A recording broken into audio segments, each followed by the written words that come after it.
आचार्य शंकर जब अपने अद्वैत ज्ञान से परिपूर्ण होकर के आगे की साधना के लिए वे काशी में आए, तो काशी में साक्षात भगवान विश्वनाथ ने उनकी परीक्षा लेनी चाहिए और उन्होंने इस बात को देखा कि प्रातःकाल जब ब्रह्म मुहूर्त में आदि शंकर गंगा स्नान के लिए जा रहे होते हैं, तो वह सबसे अछूत कही जाने वाली एक सामान्य व्यक्ति के रूप में वह उनके मार्ग के सामने खड़े हो जाते हैं।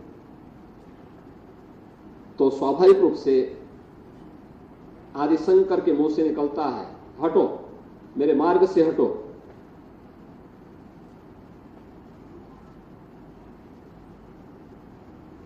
तो सामने से जो चंडाल होता है वह एक प्रश्न पूछता है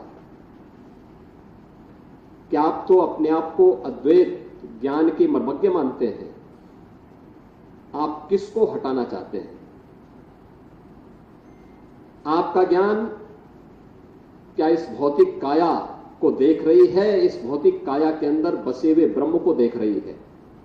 अगर ब्रह्म सत्य है तो जो ब्रह्म आपके अंदर है वही मेरे अंदर भी है, और इस ब्रह्म सत्य को जान करके अगर आप इस ब्रह्म को ठुकरा रहे हैं तो इसका मतलब आपका ये ज्ञान सत्य नहीं है।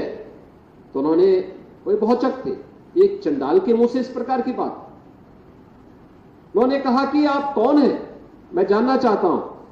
उन्होंने कहा कि जिस ज्ञान व्यापी की साधना के लिए, दुर्भाग्य से वो ज्ञान व्यापी आज लोग उसको दूसरे शब्दों में मस्जिद कहते हैं, लेकिन वो ज्ञान व्यापी साक्षात विश्वनाथ ही है। जिस ज्ञान व्यापी की उपासना के लिए आप केरल से चल करके यहां आए हैं, मैं उसका साक्षात स्वरूप विश्वनाथ हूं।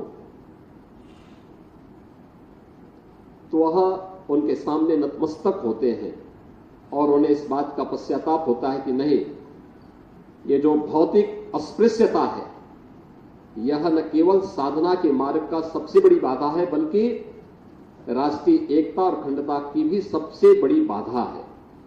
और इस बड़ी बाधा को अगर हमारे समाज ने समझा होता तो देश कभी गुलाम नहीं होता।